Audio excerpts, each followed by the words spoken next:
Group 1 పోస్టులను 3 కోట్లకు అమ్ముకున్నారంటూ BRS working president మాజీ మంత్రి కేటీఆర్ చేసిన కామెంట్స్ పై PCC general secretary Chanagani Dayakar మండిపడ్డారు. కేటీఆర్ కామెంట్స్ పై శనివారం ఉస్మానియా వర్సిటీ పోలీస్ స్టేషన్లో ఆయన ఫిర్యాదు చేశారు. అనంతరం దయాకర్ మీడియాతో మాట్లాడారు. ప్రభుత్వ ప్రతిష్టకు భంగం కలిగేలా కేటీఆర్ కామెంట్స్ ఉన్నాయంటూ ఆగ్రహం వ్యక్తం చేశారు. కేటీఆర్ 24 గంటల్లో క్షమాపణ చెప్పాలన్నారు. లేకపోతే 100 కోట్ల పరువు నష్టం దావా వేస్తామన్నారు.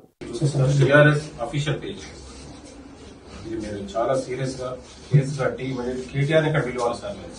యూనివర్సిటీ పొలిసిటింగ్ ఎందుకంటే ఇది అఫీషియల్ పేజ్, ఇది అఫీషియల్ పేజ్.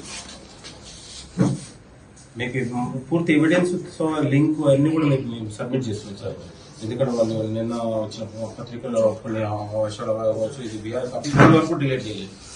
ఎందుకంటే నిరారమైన ఆరోపణలు చేసుకుని మన ప్రభుత్వ ప్రతిష్టకు భంగం కలిగి వివరిస్తున్నప్పుడు నా ఉద్దేశం కేటీఆర్ కు 24 టైం ఇస్తుంది. ప్రూఫ్ ఉంటే ఎవిడెన్స్ బయట పెట్టండి.